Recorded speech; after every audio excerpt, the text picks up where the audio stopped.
नमस्कार विद्यार्थियों। भारतीय राज्य व्यवस्था पेपर है। बीए पार्ट सेकंड का सेकंड पेपर। पिछले व्याख्यान में हमने पंथ निरपेक्षता के बारे में सामान्य परिचय ग्रहण किया।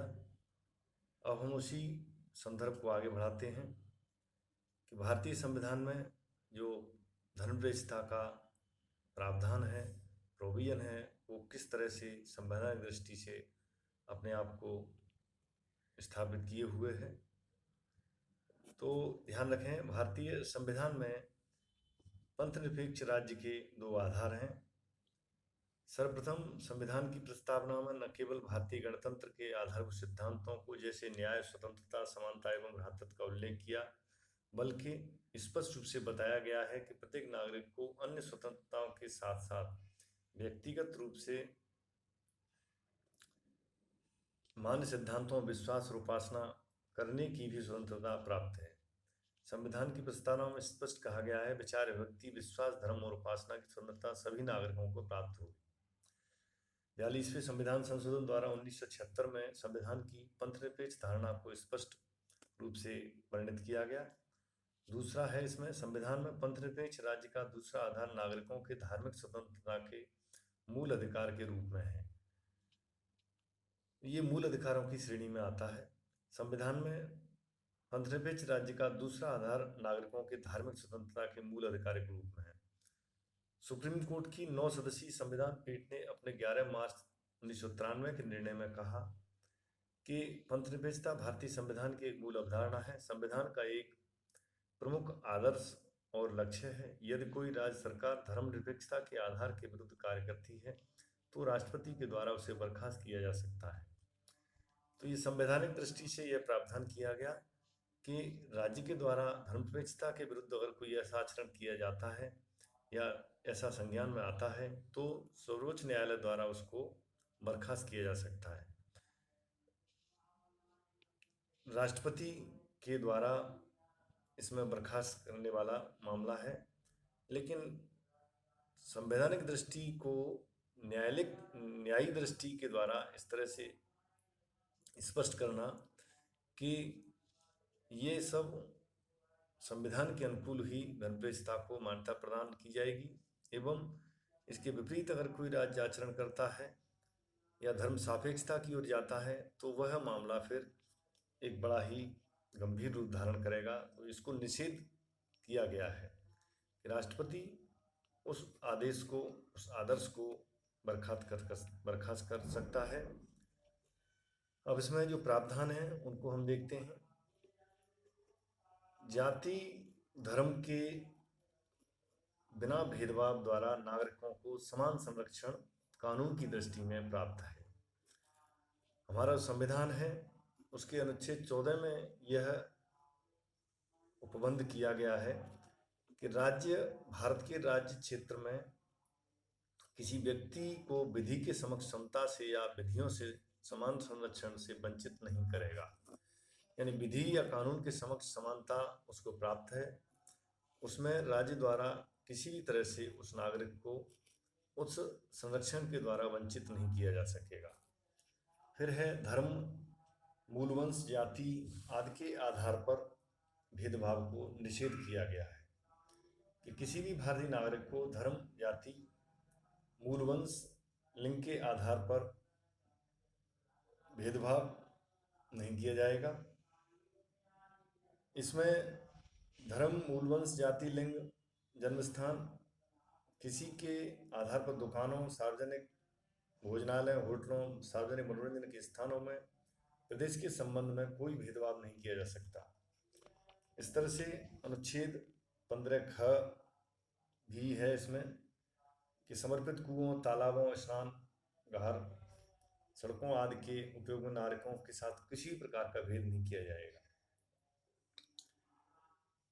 राज्य द्वारा पोषित या राज्य निधि की सहायता पाने वाली किसी शिक्षण संस्था में भी अनुच्छेद 29(2) के अंतर्गत किसी प्रकार का जो भेदभाव है उसे प्रतिषेध किया गया है। धार्मिक स्वतंत्रता के अधिकार के अंतर्गत जो अंतःकरण की, धर्म को अबाध रूप से मानने की, आचरण और प्रचार करने की स्वतंत्रता आदि का वर्णित स्वरूप दिखाया गया है। एवं धार्मिक कार्यों के आयोजन की पूरी तरह से स्वतंत्रता दी गई है। अनुच्छेद 26 में यह प्रोविजन है कि सार्वजनिक व्यवस्था, सदाचार और स्वास्थ्य उपबंधों के अधीन रहते हुए प्रत्येक धार्मिक संप्रदाय अथवा उसके किसी विशेष विभाग को धार्मिक और परोपकारी प्रयोजनों के लिए संस्थाओं की स्थापना और पोषण, अपने धर्म विषयक कार्यों के प्रबंध का, चल अचल संपत्ति का, संपत्ति के अर्जन, स्वामित्व का, ऐसी संपत्ति का विधि के अनुसार प्रशासन करने का अधिकार होगा। किसी विशिष्ट धर्म की अभिव्यक्ति के लिए करों के भुगतान के बारे में भी अनुच्छेद 27 में यह स्वतंत्रता दी गई है प्रत्येक भारतीय नागरिक को। शिक्षण संस्थाओं में धार्मिक शिक्षा प्राप्त करने की जो स्वतंत्रता की व्यवस्था है, अनुच्छेद 28 में कहा गया है कि राज्य निधि से पूर्णतया पोषित किसी शिक्षण संस्था में कोई धार्मिक शिक्षा नहीं दी जाएगी। राज्य की मान्यता प्राप्त या राज्य से आर्थिक सहायता प्राप्त किसी शिक्षण संस्था में किसी व्यक्ति को किसी धर्म विशेष की शिक्षा ग्रहण करने या धर्म विशेष जुड़ी उपासना भाग लेने के लिए बाध्य नहीं किया जा सकेगा। अर्थात राज्य की द्वारा चालित संस्थाओं में उनमें किसी भी प्रकार की एक तरफा धार्मिक नीति को एडॉप्ट नहीं किया जाएगा, न उसमें किसी भी नागरिक को आने के लिए बाध्य किया जाएगा। हाँ, यह हमें यहाँ ध्यान रखना होगा कि व्यक्तिगत रूप से हम कोई संस्था संचालित करते हैं, कोई प्रतिष्ठान अनुष्ठान खोलते हैं, तो उसमें हम अपने धर्म विशेष को, व्यक्तिगत हमारा जो धर्म है उसके बारे में हम अपने आचरण को बढ़ाने के लिए स्वतंत्र हैं, लेकिन किसी को बाध्य नहीं किया जा सकता। फिर है अल्पसंख्यकों के हितों की रक्षा के लिए अनुच्छेद 29(1) में कि अल्पसंख्यक वर्गों की रुचि शिक्षण संस्थाओं की स्थापना प्रशासन का उनको अधिकार है। राज्य शिक्षण संस्थाओं को सहायता देने में धर्म या भाषा पर आधारित कोई भेदभाव नहीं किया जाएगा। भारतीय नागरिकों के किसी भाग को जिसकी अपनी विशेष भाषा, लिपि या संस्कृति है उसे बनाए रखने का अधिकार अनुच्छेद 29(1) में। फिर है आस्तिक और नास्तिक के बीच किसी भी प्रकार का भेदभाव नहीं किया जाएगा। एक तो आस्तिक है जो ईश्वर में आस्था रखता है, स्वेच्छा से किसी भी ईश्वर को, किसी भी धर्म को मानने के लिए वह स्वतंत्र है।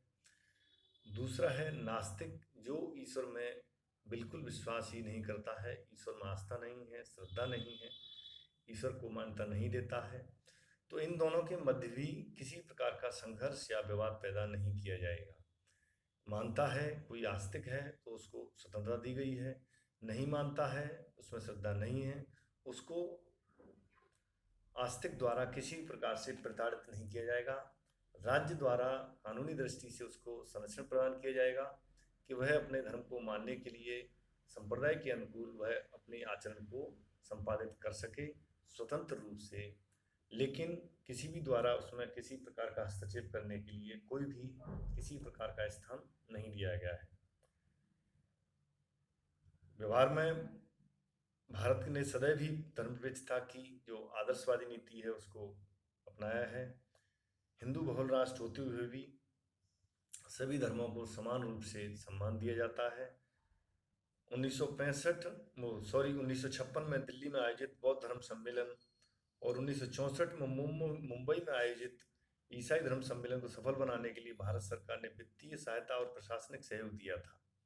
अजमेर में प्रतिवर्ष होने वाले ख्वाजा मोइनुद्दीन चिश्ती के उर्स पर सरकार सभी महत्वपूर्ण व्यवस्थाएं या प्रबंध करती है। तो ये विचार हमारे भारतीय धर्मनिरपेक्षता का प्रमुख एक बिंदु है जो कि बिना किसी भेदभाव के संपादित होता है।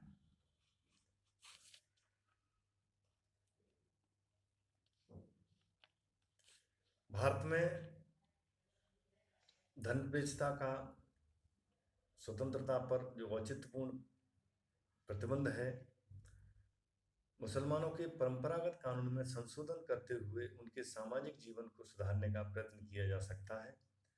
जैसे हिंदू कोड बिल है,